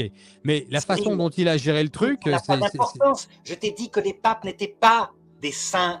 Il y a des papes. C'est pas le sujet. Attends, c'est pas du tout ce dont on parlait là. Le pape Pillon, c'était pareil. Il avait un caractère qui était violent. C'était comme ça. Il n'est pas canonisé. Ça arrive. Comme homme, c'est autre chose. Moi, je te parle de son attitude comme magistère d'abord, qui là implique un respect total uniquement sur la doctrine universelle et ensuite sur les documents pastoraux comme celui sur la bénédiction homosexuelle, hein, à ce moment-là, tu cherches à comprendre et deuxièmement, tu critiques. C'est tout ce que je te dis. Donc, quand tu es sans arrêt dans la critique du pape François, il y a quelque chose qui ne va pas. Il ne faut pas agir comme ça. Et tu repars maintenant avec le pape Léon XVI de la même façon. C'est pas comme ça qu'il faut faire. Non, pas tout à fait. Non, honnêtement, puis moi je me cache pas derrière mon petit doigt. Le pape Léon, il est très intelligent. Ça déjà, ça se voit bien. Il ménage la chèvre et le chou, je crois qu'on dit en français. Ça manque de ferveur, ça manque de foi, je trouve. Pardon de le dire comme ça, mais bon, moi c'est comme ça que je l'articule. Ça manque de foi et de courage. J'ai l'impression qu'ils ont peur. Alors, je comprends dans l'humanité la peur de mourir, d'avoir des problèmes. C'est humain. L'humanité, elle a peur, c'est sa nature. J'ai été comme ça. Je le suis, quelque part encore. Mais tu sais, ça me fait penser à Jésus quand il dit à ses apôtres, restez à Jérusalem, vous allez recevoir une force. Et avant qu'ils reçoivent cette force-là, ils sont miteux, les 12 apôtres. Là. Ils se font dessus, là. Ils ont peur, ils sont fermés derrière des portes. Et c'est normal, c'est l'humanité. Je suis pareil, t'es pareil. Voilà, c'est l'humanité. Mais dès qu'ils reçoivent, tu vas me répondre, mais dès qu'ils reçoivent l'Esprit Saint, tout change. Ils ont cette force. Et là, l'Esprit Saint, il est plus en ce moment dans nos prélats, dans notre magistère. Ils n'ont pas de force, ces gens-là. Ils sont miteux. Je vais te répondre. C'est pas du tout ça. Le pape François avait cette force. Il aimait même un peu provoquer exprès pour nous retirer de notre embourgeoisement de catholiques. Et du coup, c'est la conséquence. Hein. Il a fait un peu comme a fait Jésus, qui lui aussi aimait provoquer. Il a divisé. L'Église ne s'est pas pacifiée. Par exemple, quand il a dit « Je vous demande maintenant de suivre la liturgie uniquement selon le rituel de 1969, c'est-à-dire la liturgie réformée par Vatican II », les gens qui aimaient la liturgie de Saint-Pie V se sont trouvés blessés. Vraiment. Et pourtant, il leur a dit, mais vous pouvez dire la messe en latin. Mais pourquoi faire ? Pourquoi faire ? Ça sert à rien de diviser comme ça. Pourquoi il a fait ça ? Et tu vas voir. Justement, je te réponds. Donc, son attitude était celle que tu disais. La vérité. Pas de peur. Aucune peur. Il était comme ça, avec un caractère très fort. Ouais, c'est plutôt de l'arrogance. Hein. C'est plutôt de l'arrogance. C'est pas de cette force-là dont je parlais, moi. Léon XVI pacifie. Ça veut dire qu'il dit « Tout ce que le pape Benoît XVI et le pape Jean-Paul II vous ont donné, je le garde. Tout ce que le pape François vous a donné au point de vue pastoral, je le garde. Il y a peut-être quelques petites choses où il est allé trop loin. Par exemple, discrètement, je permets une messe selon la liturgie de Saint-Pie V au Vatican. Et c'est tout, rien de plus. Je ne détruis pas le document. Jamais je ne veux dénigrer le pape François devant vous. Mais comprenez, ça veut dire que voilà, il y a un peu de souplesse, peut-être qu'il a été un peu rigide là-dessus, et c'est vrai, je le considère aussi. Ça veut dire que par exemple à Paris, quand le monseigneur Aupetit ne recevait jamais ceux qui aimaient la messe Saint-Pie V, jamais il les a reçus, c'était quelque chose qui n'allait pas d'un point de vue pastoral. Mais tu comprends, pacifier, ça ne veut pas dire être mou, ça veut dire simplement laisser l'Église maintenant retourner dans l'unité de ce que j'ai dit, qui est vraiment de l'Esprit Saint, l'union entre la vérité et l'amour. Voilà. Nous t'avons entendu. On continue, Arnaud, si tu veux bien. La salle de prière des musulmans au Vatican, tu es au courant ? Oui, tout à fait. Alors, j'ai une question. C'est de l'ironie. Hein. Est-ce que le Vatican est raciste envers les juifs et les bouddhistes ou les hindouistes ? Comment se fait-il qu'il n'y ait pas une salle de bouddhistes, une salle pour les juifs au Vatican ? C'est du racisme, c'est ça ?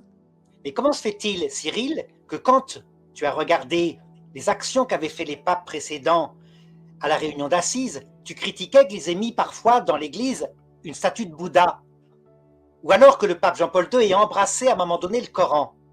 Donc je vais te démontrer. Maintenant, la pastorale de l'église est d'abord ce qui est certain, ce que tu peux adhérer par la foi. La foi te dit ceci, seul le Christ sauve. Le salut, c'est quoi ? C'est une union du cœur à cœur avec Dieu dont nous connaissons le cœur. C'était ça, le salut. Hein. Donc, seul le Christ donne la connaissance de son Père. Il l'a révélé à la croix. Seul le Christ sauve. Donc, seul le christianisme sauve. Mais les autres... C'est pas ce qu'a dit le pape François. Hein. C'est ce qu'a dit le pape François. Tu vas voir, laisse-moi finir. Les autres religions possèdent des semences de la vérité qui préparent le salut. Elles sont donc des chemins par lesquels Dieu conduit les autres hommes peu à peu vers le salut, exactement comme Dieu le fit avant la première incarnation de Jésus. C'est un mensonge, c'est un mensonge. Quand je termine, quand le judaïsme le plus violent, par exemple celui de l'époque de Moïse avec des génocides, était tout de même une préparation au salut, quoi qu'en disent à l'époque les marcionites, qui disaient mais non, l'Ancien Testament ne peut venir que du démon. Et les papes de l'époque ont provoqué le même scandale en forçant les prêtres à embrasser l'Ancien Testament à la messe. Maintenant, c'est un geste qui ne nous choque plus du tout, parce que ça fait à peu près 1400 ans qu'on le fait. D'accord? 1600 ans qu'on le fait. Bien, Vatican II te dit la même chose, dans Nostra Aetate. Les autres religions ne sauvent pas, mais elles possèdent des parcelles de la vérité. Et le Vatican II cite les parcelles de vérité qui sont dans l'hindouisme, dans le bouddhisme, dans le judaïsme et dans l'islam. Et l'islam, qui ne sauve pas, parce que l'islam refuse que Jésus soit Dieu, refuse le mystère de la charité, donc le cœur à cœur avec Dieu, refuse la mort de Jésus sur la croix. Donc l'islam ne connaît pas Dieu, il adore celui qu'on ne connaît pas. C'est donc la religion des serviteurs, dont Jésus avait dit aux chrétiens, je ne vous appelle plus serviteurs, vous êtes mes amis maintenant.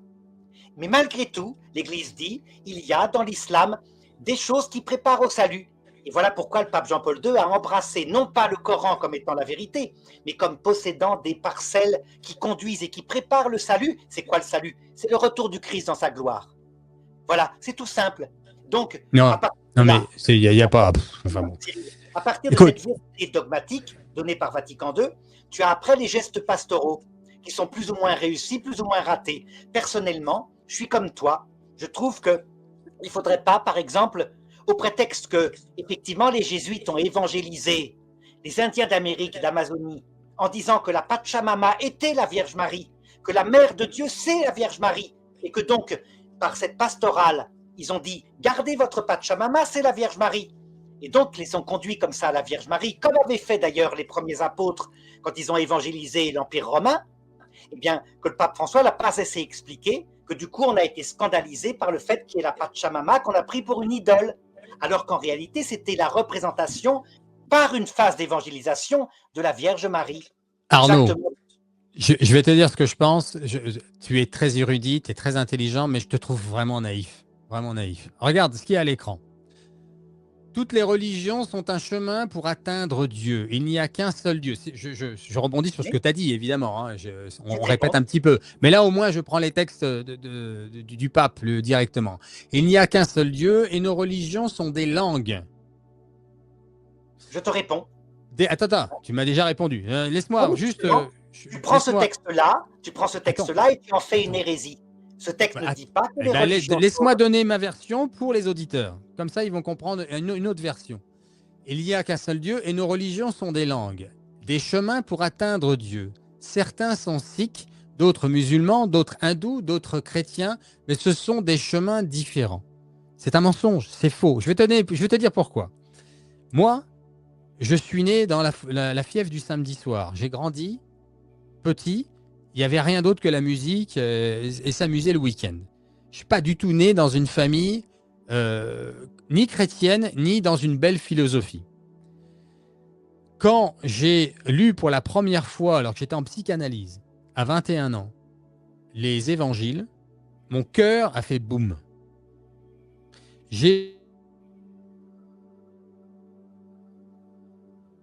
J'entendais quelqu'un parler. Excusez-moi les amis, ma box déconne un petit peu de temps en temps, il y a peut-être eu des petites coupures. Hein. Pardon pour ça. Mais quand j'ai lu pour la première fois des morceaux éparses de l'Évangile, mon cœur a explosé. Je dis, mais c'est quoi ce truc? On m'a jamais parlé de ça. Mais je suis sérieux quand je vous dis que j'ai pas du tout entendu parler de Jésus, même pas à l'école, même pas dans ma famille. Je me souviens d'une scène éparse comme ça à la télévision au début des années 80 où Jésus doit ressusciter et il parle à Marie-Madeleine. C'est pour vous dire que je n'ai aucun autre souvenir que ça. Dans l'école Jules Ferry où j'étais, on ne parlait pas du tout de Jésus. Hein. Dans nos amis, dans ma famille où je suis né, on ne parlait pas du tout du Seigneur. quand je découvre, je répète, en psychanalyse, à 21 ans, je suis à Londres, je lis un ouvrage qui s'appelle « Les évangiles au risque de la psychanalyse » de Françoise Dolto, mon cœur explose. Je me dis, mais c'est quoi ça? Donc, de fait, et tu vas voir pourquoi je dis ça, je me mets à tout étudier. Je lis tous les évangiles, les 4, bien sûr les actes, ensuite l'Ancien Testament. Et dans ma tête, je me dis, mais je veux savoir, je veux comprendre. Donc, je décide d'étudier toutes les religions et philosophies importantes dans le monde dans lequel on est. J'ai 21 ans quand je commence et je finirai à 33 ans parce que je continue dans le monde, j'aime le monde, donc je continue ma vie, etc. Mais à côté, je ne peux pas m'empêcher d'être déjà mis à part. Je me souviens d'aller dans des boîtes de nuit où on mange plus d'acide qu'autre chose. Et moi, dans ma tête, je pensais à Jésus. Tu vois, j'étais encore dans le monde à fond et j'étais quand même happé par la vérité. Mais je venais tellement loin que ça a pris du temps. Pourquoi je te dis ça? Parce que quand j'ai lu le Coran, quand j'ai lu l'Ancien Testament, quand je me suis intéressé à l'hindouisme, c'est très large l'hindouisme, hein, il y a plus de 4500 dieux, c'est quand même Krishna ou Shiva à la base, et le bouddhisme, quand j'ai eu fini tout ça, il était très clair je me suis dit, mais je me souviens, j'étais sur un deck à Saint-Martin aux Caraïbes. J'ai dit, maintenant tu fais quoi, Cyril? Bah, tu dois faire, tu as fait le tour, maintenant tu es convaincu, c'est le baptême en Jésus-Christ, parce que tout le reste, ce n'est que des mensonges. Et je vais aller plus loin, je vais être très clair, mais c'est dans l'évangile. Tout le reste vient de Satan. Il n'y a rien. Il n'y a rien. Attends, mais j'ai fini là, j'ai fini. Non, mais j'ai fini. Arnaud, j'ai fini. Tout le reste vient de Satan. Quand tu lis toutes les autres écritures et les philosophies, si tu t'y intéresses, tu verras, tu vois très bien la main du malin derrière. Il est le maître, il est le roi, pas le roi, le prince de ce monde, comme il lui dit quand il le tente dans le désert. Et si tu prends je finirai vraiment là-dessus, tu prends des exemples de toutes les personnes, que ce soit chez les hindouistes, chez les musulmans, chez les bouddhistes ou d'autres religions qui se sont convertis, ils te diront tous qu'ils sont passés des ténèbres à la lumière. Donc, ce qu'a fait le pape avec ce texte-là, ça a divisé, ça a assombrit le message plus qu'autre chose. C'est pas ce que lui demandait Jésus. Jésus ne voulait pas ça et c'est pas ce qu'il a dit dans l'évangile. Je suis désolé. Eh bien, je te réponds, tu es dans l'erreur. Tu n'es pas fidèle au magistère et je vais t'expliquer très simplement. Dis-moi, si tu n'étais pas passé par les gouffres, si tu n'avais pas touché comme l'enfant prodigue, tu te rappelles en Luc chapitre 15 verset 11, oui. Au point qu'à un moment donné, tu aurais aimé qu'on te donne à manger ce que mangent les cochons. Si tu n'avais pas connu ta misère, jamais tu serais monté vers le Christ de cette façon-là. Non, moi déjà, j'aurais mangé les cochons. Je plaisante. Donc le désert que tu as connu, le péché que tu as connu était une préparation. C'était ton chemin. Exactement comme pour Marie-Madeleine, elle avait 7 démons. Et c'était le chemin qui l'a menée après à un repentir plus profond. Personne ne te dit que le chemin avant ta conversion te sauvait. On te dit que ça te préparait au salut. C'est très précis. C'est le document, c'est ce que donne le Concile de Trente, c'est ce que donne la pensée de l'Église depuis toujours. Par exemple, tout l'Ancien Testament, quand tu vois les Barcionites qui disent « c'est pas possible, Dieu ne peut pas commander, par exemple, la stupide loi du talion, œil pour œil, dent pour dent, c'est une barbarie. On a pu te crever l'œil par accident. » Eh bien, l'Église a répondu « si, ça venait de Dieu, parce qu'il relevait peu à peu des gens qui étaient encore plus barbares que ça. » Oui, mais ça, je le comprends. Ben voilà. Je le comprends. Mais les autres, mais ça, c'est l'Ancien Testament. Ça, oui, l'Ancien Testament fait partie du plan de Dieu, mais pas 700 ans après l'Évangile. Qu'est-ce qui peut venir après Jésus, sinon le mauvais berger, sinon l'Antichrist? Que peut venir après le Christ, sinon l'Antichrist? C'est tellement clair. L'Église te répond en disant « ces religions ne sauvent pas, mais parce qu'elles contiennent comme parcelle de vérité, Il n'y a pas de parcelle de vérité. Tu les as lus? Oui, je vais t'en donner. Je vais te donner, par exemple, dans le Coran, elles sont citées par Vatican II, la foi dans un Dieu unique, l'existence d'une vie éternelle, une justice de Dieu pour ceux qui se comportent bien. Et il y a des erreurs. Les erreurs sont, par exemple, Jésus-Christ n'est pas Dieu. Le cœur de Dieu n'est pas amour. Mais Dieu est miséricordieux simplement. Voilà une parcelle de vérité, par contre, ça. D'accord? Donc, je maintiens, l'islam ne sauve pas, Mais quand tu compares l'islam à l'Ancien Testament de l'époque de Moïse, l'islam est très spirituel en comparaison.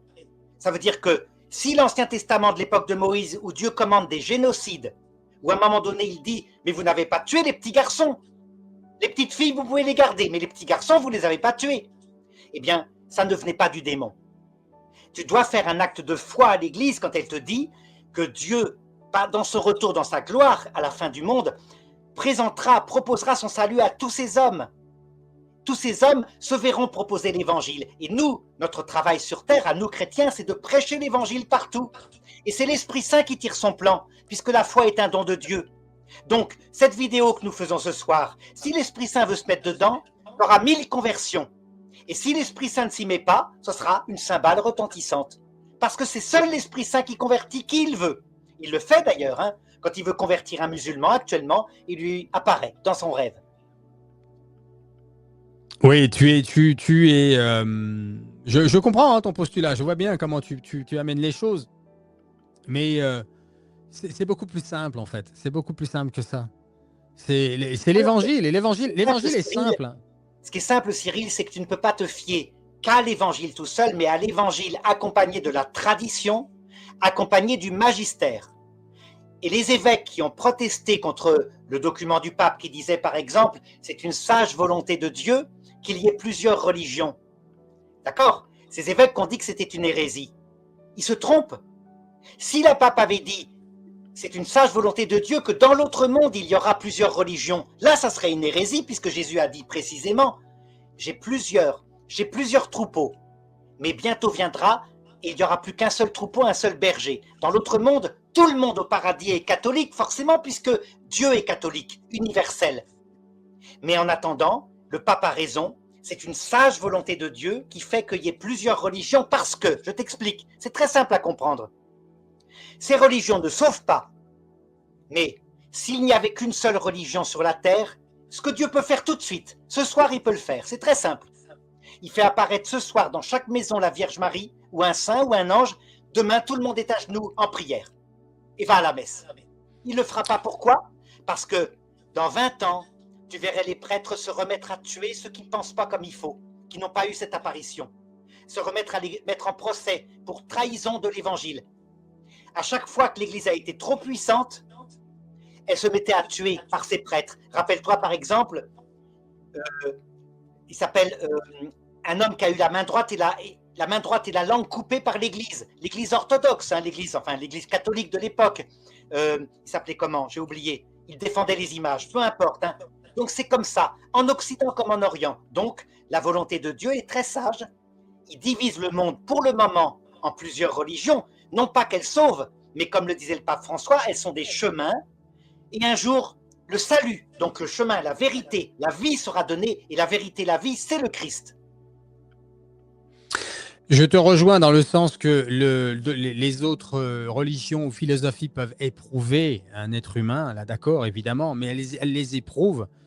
Ça nous éprouve parce que justement, ce sont des chemins d'égarement.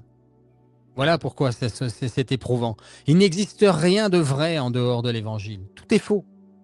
Tout est faux. Il n'y a rien en fait en dehors de la vérité. Je suis le chemin, la vérité et la vie. Ben, ils se sont trompés, qu'est-ce que tu veux que je te dise ? Ce ne serait pas la première fois que l'Église se trompe et que des magistères ou des hommes comme les pharisiens, ça me fait penser, tu sais à quoi ? À The Chosen, là, que je suis en train de regarder, là. J'ai quasiment terminé.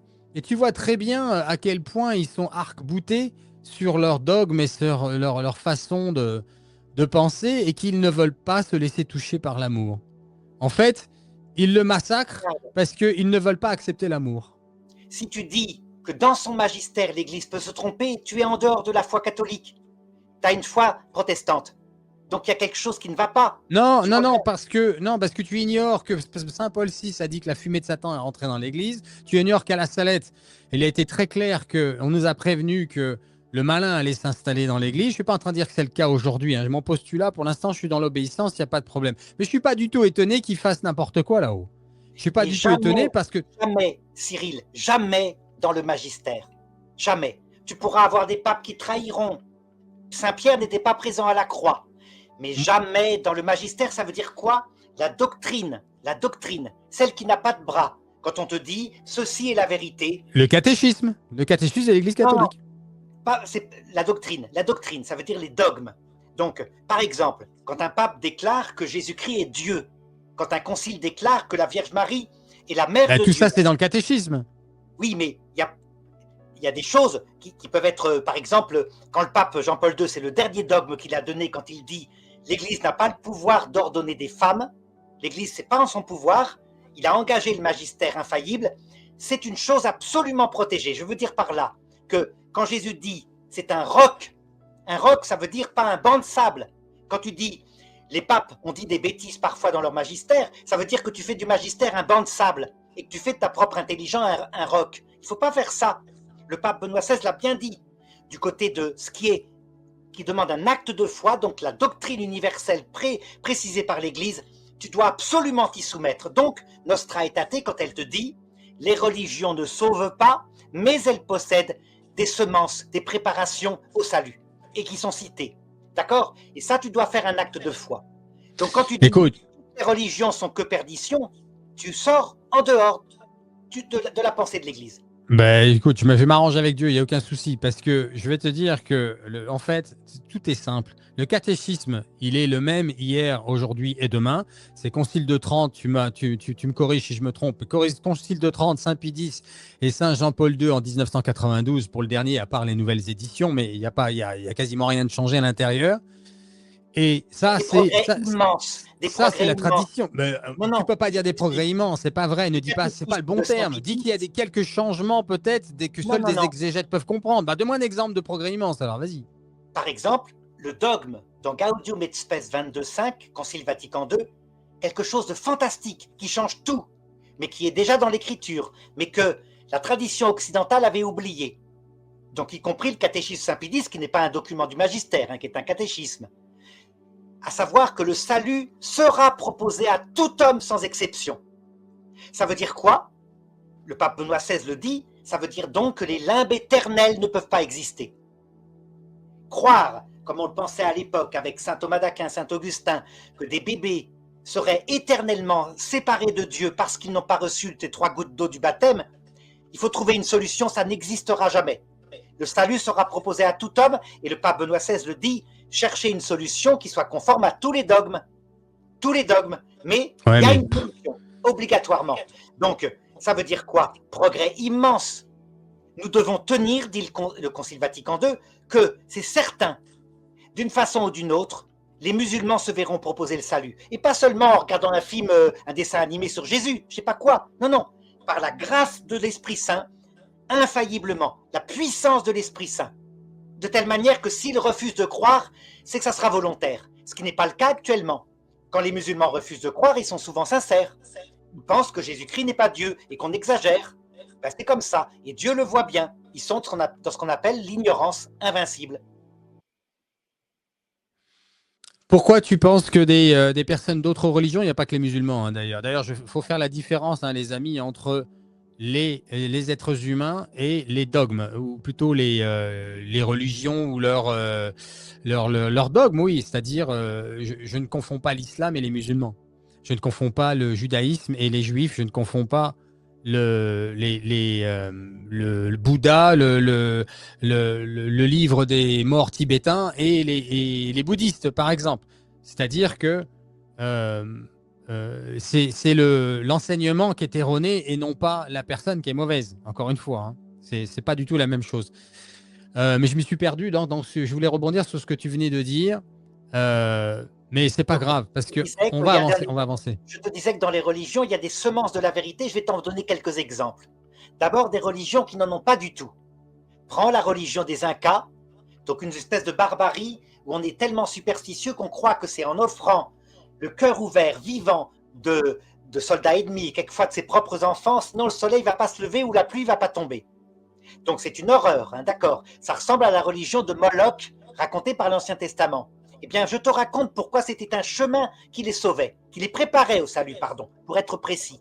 Parce que quand ces gens arrivaient à l'heure de leur mort et qui voyaient le vrai, la vérité, à savoir un Dieu d'amour et la Vierge Marie qui venait les accueillir, et qu'en comparaison, ils s'attendaient à voir des monstres horribles avec des dents qu'ils représentaient d'ailleurs, Eh bien, t'imagines la conversion violente, brutale, totale, avec des larmes qu'il y avait. Donc, cette religion-là préparait le salut par négativité, en leur donnant quelque chose de mauvais et que le Christ supprimait par sa venue. Maintenant, je te prends une autre religion qui par contre contient des vérités. Tu prends à l'époque de Moïse.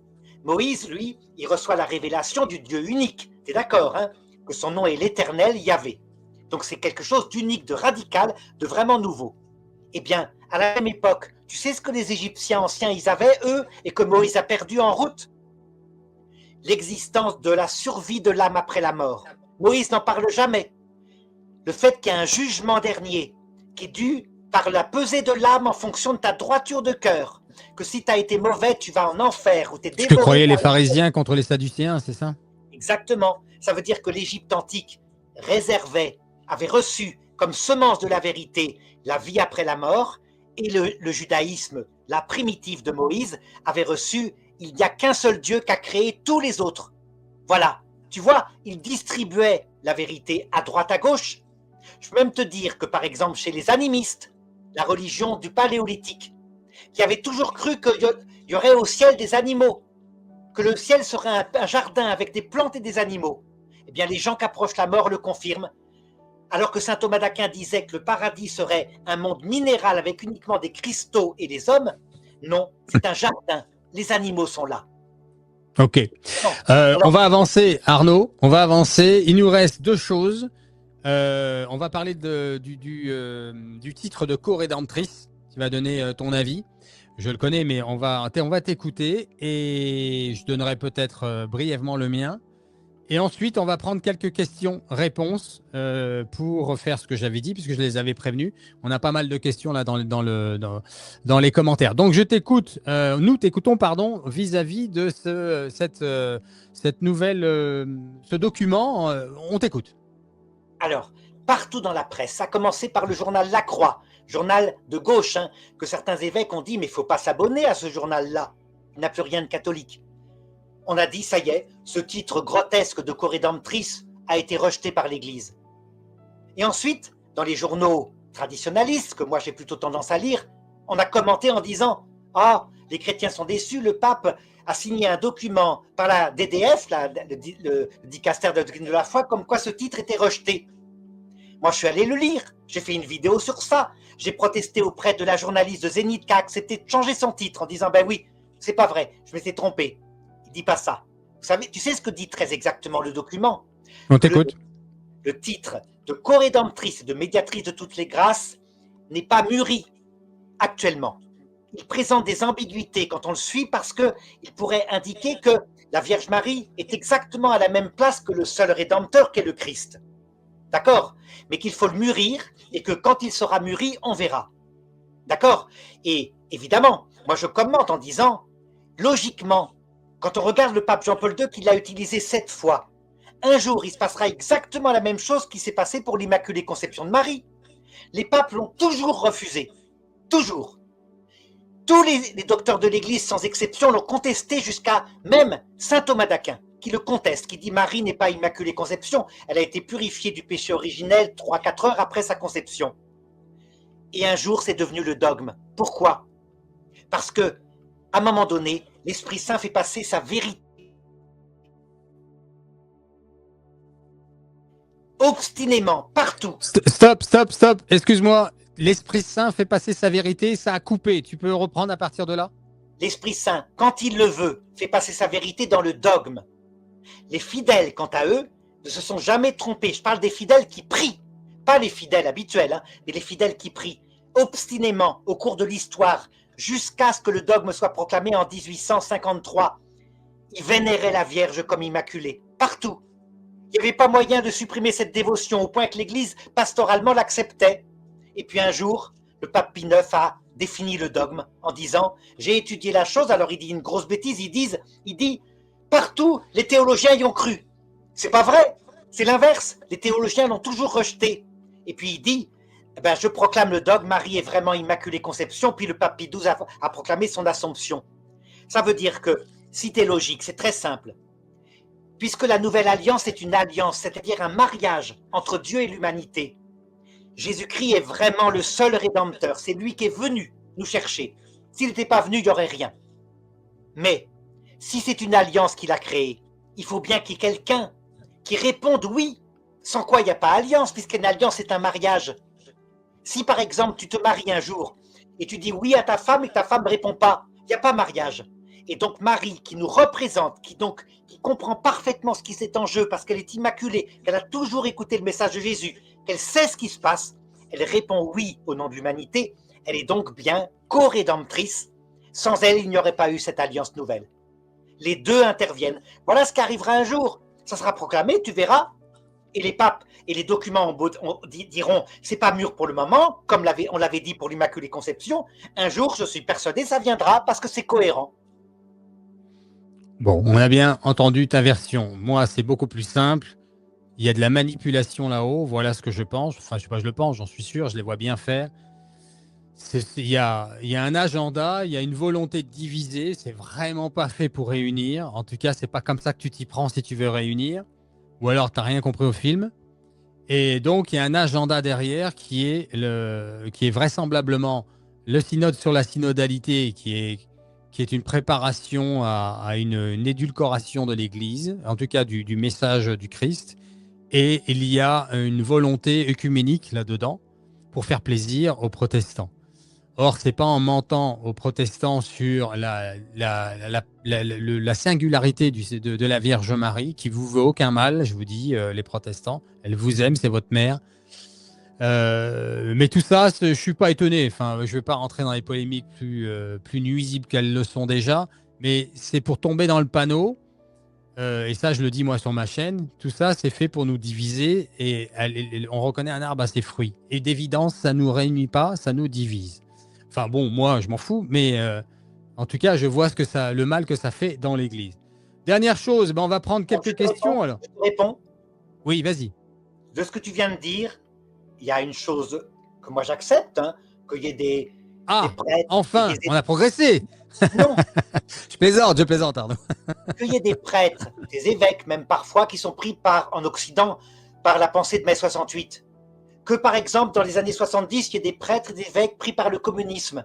Que en 1910, il y ait des prêtres et des évêques pris par le nationalisme, au point que la patrie était au-dessus de tout. Qu'ils aient été anti-Dreyfusards. Que dans les années 1890, il y ait des prêtres et des évêques qui étaient jansénistes. Complètement d'accord. Mais ça, c'est pas grave, puisque la pierre n'est pas là, le rocher. C'est là que tu dis quelque chose qui ne va pas. Quand tu dis l'Église va édulcorer la vérité. Mais si tu restes fixé sur Pierre, sur les trois blancheurs, à savoir le Christ, vrai Dieu, la Vierge Marie Immaculée et le magistère infaillible des papes, je ne parle pas de la pastorale encore une fois, de leur magistère doctrinal, la doctrine universelle, jamais tu ne failliras. Le magistère est protégé. C'est une certitude. C'est un dogme 1870, renouvelé par le Concile Vatican II.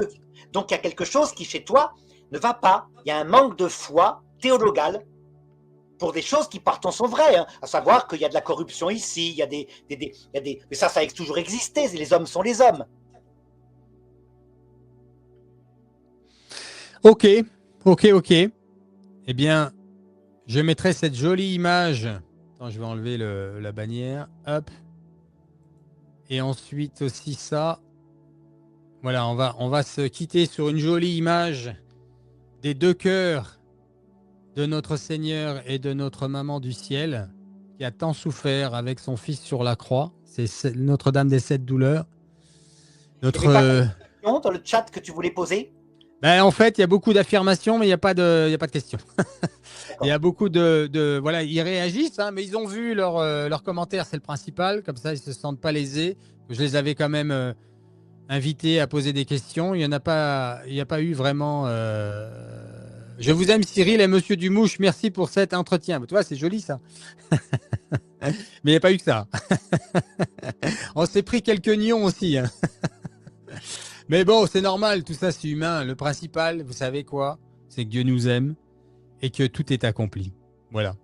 Je te laisse le mot de la fin, mon cher ami Arnaud. Et je te remercie. Je te remercie d'avoir accepté et que tu as eu le courage d'affronter ce méchant loup que je suis sur les réseaux sociaux.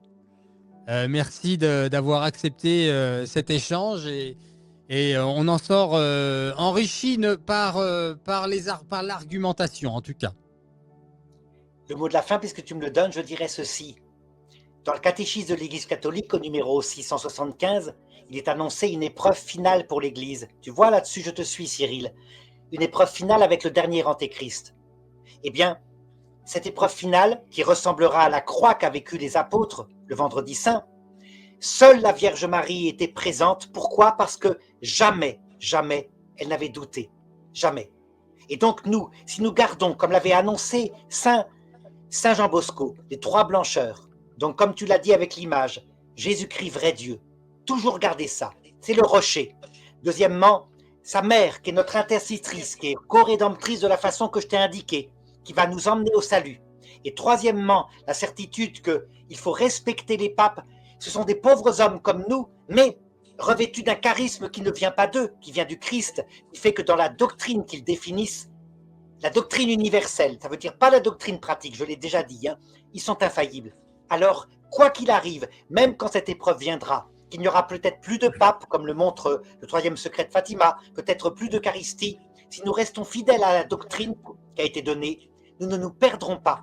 Il y aura, à mon avis, peu de gens qui seront fidèles lorsque l'Église connaîtra son martyre final. Hein.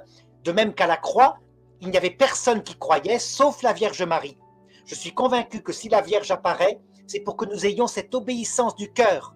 Et j'espère, Cyril, que maintenant, à partir de maintenant, après cet entretien, tu feras comme l'a demandé le pape Benoît XVI. Tu défendras l'Église, tu chercheras à comprendre plutôt que de voir du mal. Non, mais tu te trompes sur moi là. Je la défends, moi, l'Église, au contraire. Mais pas de la même manière, mais je la défends. Je défends la parole du Seigneur, la vérité et l'amour. Voilà. Je veux que les gens savent qu'ils sont aimés et que le péché les tue. Voilà, c'est ça mon message. Et je les invite à aller se confesser, de ne pas avoir peur. N'ayez pas peur de vous confesser. Ils ont déjà tout entendu, les prêtres. Certains ont fait pire que vous, mais ils vous accueillent très bien. Vraiment, là où ils sont bons, les prêtres, c'est dans les confessions. Mais débarrassez-vous de votre péché, les amis. Recevez cette grâce sanctifiante par la confession et mangez ce corps, ce sang, cette âme et cette divinité. À moins que vous ne mangez mon corps, vous n'avez pas la vie en vous. Sans moi, vous ne pouvez rien faire. Tout ça, c'est vrai. L'évangile, c'est la vérité. Il est vraiment le chemin, la vérité et la vie. Jésus est vivant. Il nous aime et l'Église nous sauve. Maintenant, les petits malins qui se sont immiscés dans l'Église, des petits farfelus, moi, je les vois arriver à 4 km. Écoute, j'ai baigné dans le péché. Donc, en anglais, on dit « it takes one to know one ». C'est ce que ça veut dire, s'il n'y a pas d'équivalent en français. Je ne crois pas, je crois tout à fait que tu défends les deux premières blancheurs, le Christ et la Vierge Marie, aucun problème. Mais pas la troisième. La troisième, non. Si, je défends le postulat du pape, mais si un pape il dit une bêtise, je serai là pour lui dire. Tu n'as pas à dire ça dès le départ. Non, mais là, c'est pas le cas. Attends, me fais pas dire des choses que j'ai pas dit. Je suis juste en train de dire. Là, une chose que j'ai dite, et j'insiste, c'est que les derniers papes n'ont pas assez insisté sur le fait que nous sommes aimés de Dieu, premièrement, et que le péché tue. Ce n'est pas comme ça que tu dois le dire. Ben moi, il y a plein de gens qui se convertissent sur ma chaîne grâce à ça. Tu dois dire, je vais insister sur l'amour de Dieu, mais pas en critiquant les pastorales des papes qui... On reconnaît un arbre à ses fruits, Arnaud, ne sois pas naïf, les églises se vident, il n'y a que chez les tradis que ça se remplit, parce que chez les tradis, on dit la vérité. Non, parce que dans ce cas-là, tu diras qu'à la croix, la preuve que c'était bu pipeau, puisqu'il n'y avait personne et que tous étaient partis. On connaît l'arbre à ses fruits, l'arbre de la croix est un arbre vénéneux, puisqu'il n'y avait personne. Non, mais jusqu'à ce qu'on dise pas de bêtises sur l'évangile, ça se passait bien. C'est que là, maintenant, il y a trop de tolérance, il y a trop d'édulcoration et il n'y a surtout pas assez d'amour. Voilà, il n'y a pas assez d'amour. C'est vraiment le message de base. Les gens ne savent pas. Allez voir Sacré-Cœur. Je ne l'ai pas vu, mais vu ce qu'on me dit, je suis sûr que c'est ça. D'ailleurs, les amis, samedi, j'invite une interview avec Marie. Il faut que vous voyez ça samedi après-midi. Je vais le mettre en ligne. Ce ne sera pas un live. Elle va nous partager son témoignage. Elle a ressenti le cœur de Jésus battre dans son corps. Elle a fait l'expérience de l'illumination des consciences. C'est une âme offerte aujourd'hui. Elle a un témoignage très particulier. Donc ça, c'est samedi. Et bientôt, je vais interviewer dans le début de semaine une jeune femme de Syrie qui vit en Allemagne, qui a fui les islamistes en Syrie, et qui nous prévient qu'on prend on file un mauvais coton en Europe et elle a un témoignage merveilleux. Voilà. Et il y aura d'autres choses qui se préparent. Je vous rappelle que pour venir avec moi à Medjugorje, vous avez le lien sous la vidéo, ainsi que les cadeaux pour Noël. Et on va remercier Arnaud pour ce temps qu'il a pris avec nous. On refera une autre émission bientôt parce que ces échanges sont utiles, parce que voilà, au moins vous donnez votre opinion, c'est un son de cloche, c'est une façon de voir, c'est intelligent, c'est éloquent, tout ce que vous dites. Moi, je reconnais que vous avez des capacités que je n'ai évidemment pas du tout, mais pour moi, les choses sont beaucoup plus simples et c'est une histoire d'amour. Et vraiment le dernier mot et on va arrêter le live. Vas-y Arnaud. Donc voilà, dernier mot, c'est dit. Ok. Merci, bonne soirée à toi, bonne soirée à tous. Et pensez à prier pour le Nigeria, le Soudan et les Philippines, les amis. Ok? Soyez bénis de Dieu. Au revoir.